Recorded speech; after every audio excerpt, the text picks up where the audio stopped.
My Rich Uncle. 3 rules about money that changed his life. When I was younger, my rich uncle was actually the poorest man in our family. Not poor in stories, not poor in motivation, but real poverty. The kind where your wallet decides your mood.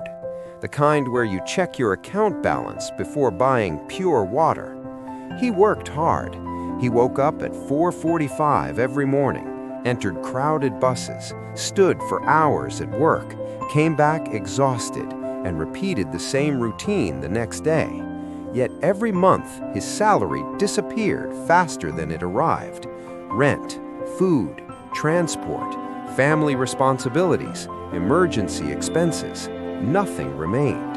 And one night, after calculating his expenses again and realizing he had nothing left for the future, he said something that changed everything. If I continue like this, I will grow old working for money instead of making money work for me. That was the night he stopped being ordinary. He didn't become rich the next day. He didn't suddenly discover a secret investment. What changed first was his thinking. And years later, when I asked him what truly transformed his life, he told me there were only 3 rules. Not 50, not 10, just 3. But he said most people ignore them because they require patience, humility, and discipline. Rule number 1, stop selling only your time. My uncle told me something I will never forget. He said, time is the real currency. Money is just the reward. At first, I didn't understand. He explained that when you work a job, you're exchanging hours for money. If you work 8 hours, you get paid for 8 hours. If you stop working, the money stops. That means your income is limited by your energy, and energy decreases with age. So if your entire life depends on selling time, you're building a future that weakens as you grow older. That realization scared him. He began studying ownership. He learned about assets. He learned that wealthy people focus on building things that continue generating income, whether they are present or not. Businesses, investments, systems. He didn't have much money, so he started small, very small. He reduced unnecessary spending and began saving tiny amounts. It wasn't impressive, nobody noticed, but discipline rarely looks impressive in the beginning. He tried his first small side business. It failed. He lost money. Family members advised him to face your stable job, but he tried again and failed again.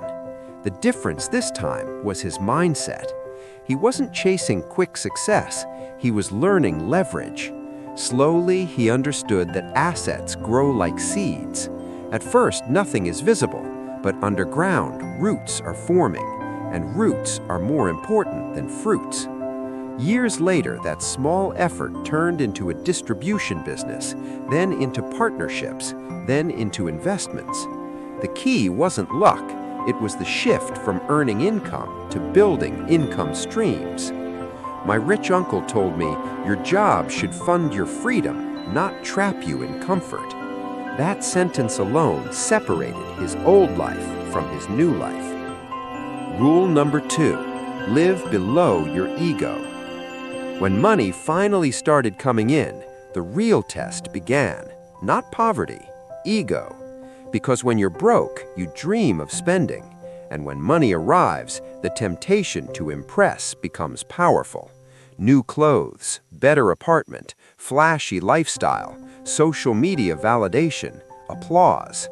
He almost upgraded everything. But one night, he asked himself a question that saved his future. Do I want to look rich or become rich? That question hurt, because ego wants applause now.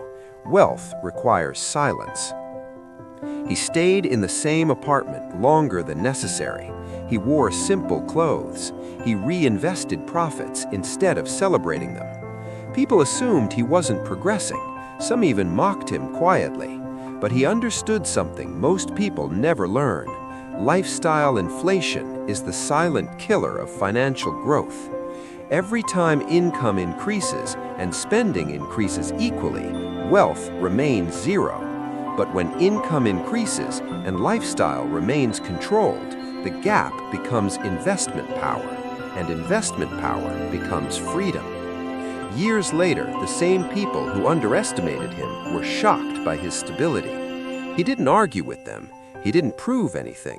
He just continued compounding quietly. He told me, ego spends, discipline multiplies. Rule number 3, think in decades, not days. This was the rule that changed everything. My rich uncle said, poor thinking is short-term thinking.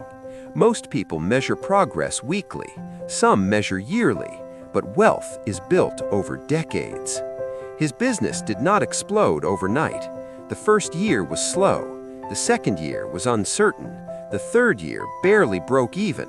Many people would have quit, but he wasn't playing a 1-year game. He was playing a 10-year game. He explained it like this: if you plant a tree today and dig it up every week to check if it's growing, you will kill it. Patience is not passive, it is strategic endurance. He stayed consistent. He reinvested profits. He improved systems. He avoided emotional decisions. And over time, the small, consistent actions became large, visible results.